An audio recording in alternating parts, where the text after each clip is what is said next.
from an organization, from an enterprise perspective, okay, one is, of course, the receipt side of things, which is what you spoke about, that we try and secure the funding.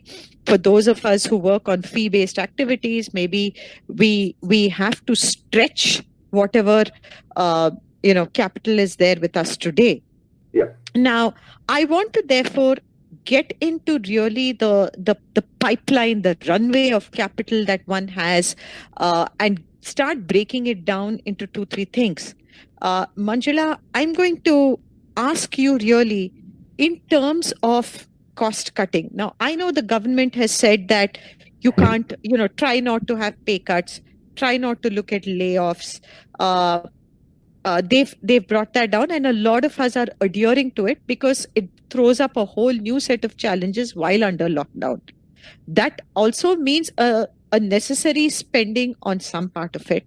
But if you were to look at 3, 4 uh, cost cutting uh, initiatives that firms really need to have done it, if they haven't, and I'm sure many of them have already have, what would you suggest those 3, 4 line items actually be?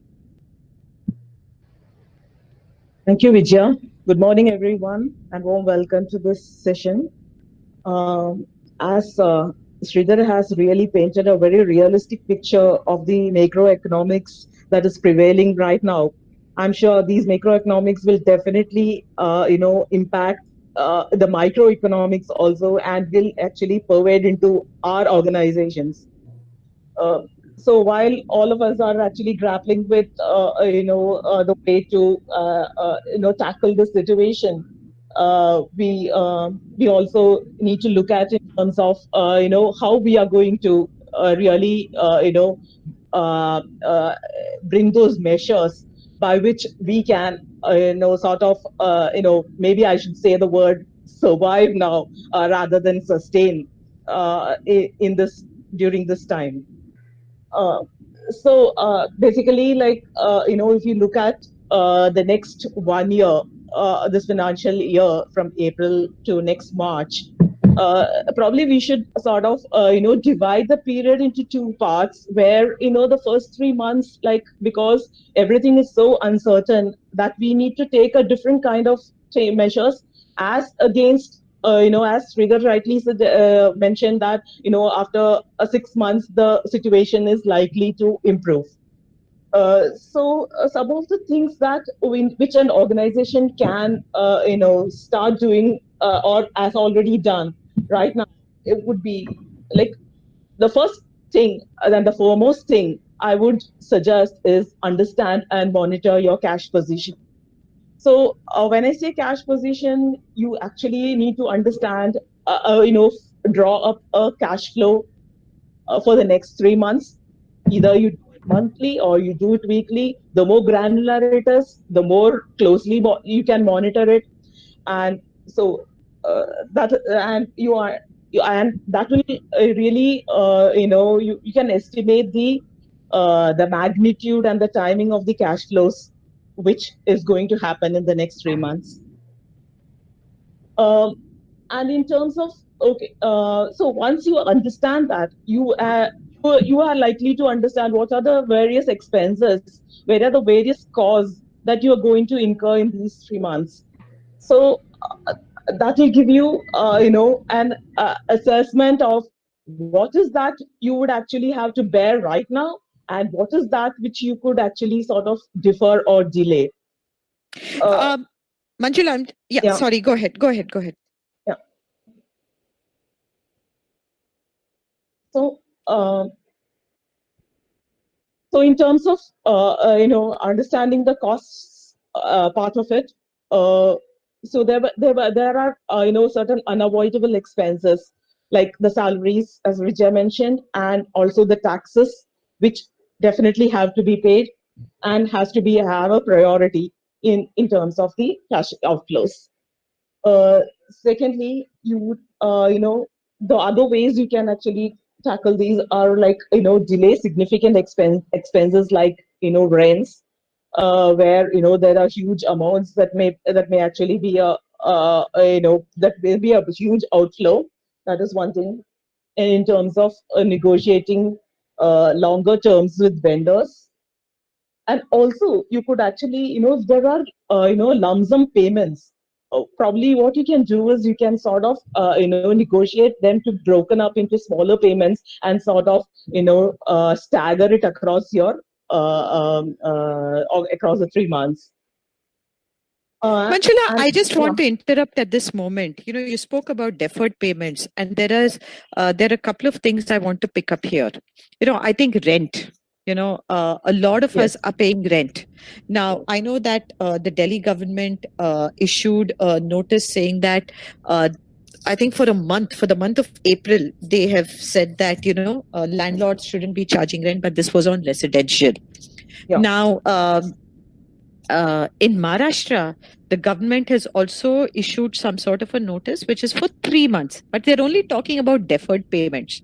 right, And that doesn't necessarily mean a reduction in the rental itself. right, Now, I also want to contrast this with what Sridhar had mentioned, that a lot of large, companies who've got a huge amount of commercial space and malls and all that are refusing to pay. Is there a middle path to this really? And this question is for both of you. So, in no particular order, I would want you to respond to this because I think we all pay rent, and rent is a significant component of our operating expense. How are we supposed to manage this? Funding is being cut. We don't know the extension of funding, and there are two. So there's program cost, and then there is infrastructure cost. How are we supposed to kind of tackle this? So I would want each of you to, uh, you know, these are suggestions and these are things only which one could try. I don't think there is a definitive solution around it, but what are the things that we could essentially try around this? So, I'll Manjula, take it yeah, first. Shall I take yeah, it first? yeah, Okay. sure. So this is rent being being one of the most significant parts of our cost structure. There are two ways of looking at it. One is today the government is in any form is not offering any kind of a stimuli or relief in any fashion. So it is up to the mutual understanding between the landlord and the tenant. And I'm now talking only of rented properties. I mean, if one is in a own property, that's a different situation. So in the case of a tenanted or a rented property, there are a couple of ways of looking at it. One is where you strictly go by the agreement. And if you have something which is called a force majeure clause, which is a natural calamity or an act of God, which the corona seems to have been classified as, then there is a way to invoke that and say, look, I won't be able to pay rent. That's one part of it. Irrespective of whether you have the clause or not, most companies have managed to engage in dialogues with their respective landlords and secure relief in several ways. The several ways is up to how you negotiate and what suits your specific situation. What we have noticed is there are 3 or 4 types of responses from landlords. One, which is a clear no, because I have back-to-back commitments, I am servicing a loan, so on and so forth. So do not come to me for a relief. It's the first kind of reaction. But the other type of reactions which have been more encouraging, and which is what we understand industry is able to secure, is one, deferment of rent, 2, abatements in rent in the form of discount, 3, waiver of maintenance charges, which means if you have a structure which says I'll pay X amount of rent and I'll pay X amount of CAMs or maintenance charges, the landlords have said, okay, rent I cannot compromise, but I am willing to look at maintenance charges as a way of relief. This is what we can secure from the landlord. The second side of the story, or the other side of the story, is to see, can we work on a shrinked commercial space, in the sense, am I in a position to surrender some space which I probably think is a bit excess? Am I able to ask half my staff to work from home on odd days and the rest of the staff to work from home the other days, which means I occupy 50% of what I'm occupying today, and my staff comes every alternate day. Third is say, okay, I have got so much of space extra, which I may or may not need it in the near future. Can I get co-occupants and charge them a fee to occupy that? So there are different models being adopted by different tenants, as you may call them. But one must be cognizant of the fact that one, invoking the force measure, you need to be 100% sure that it doesn't lead to any other complications. Two, the relationship with the landlord is the most critical. So if you can talk to the landlord and get some kind of a relief, that's the best option.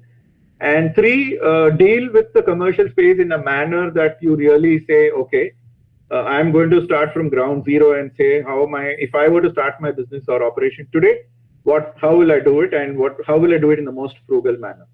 So this is a combination of this can give you some real good results on the overall rent outflows. Over to you. Yeah, Manjula.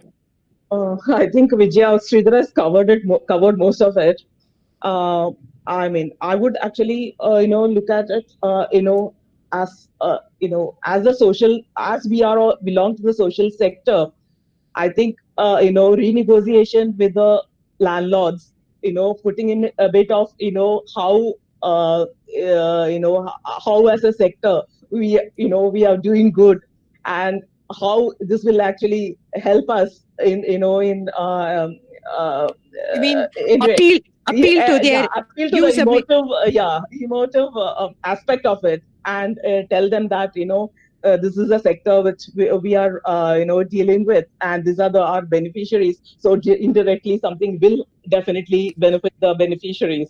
One is that thing. Secondly, as Sridhar again pointed out, co-occupancy or subletting or closure of certain facilities is another option which we can look at.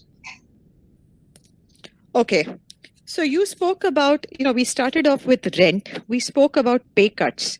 And I know we covered the way we want to look at pay cuts, and we covered that in the HR session. But from a financial aspect, one is that we're talking about pay cuts.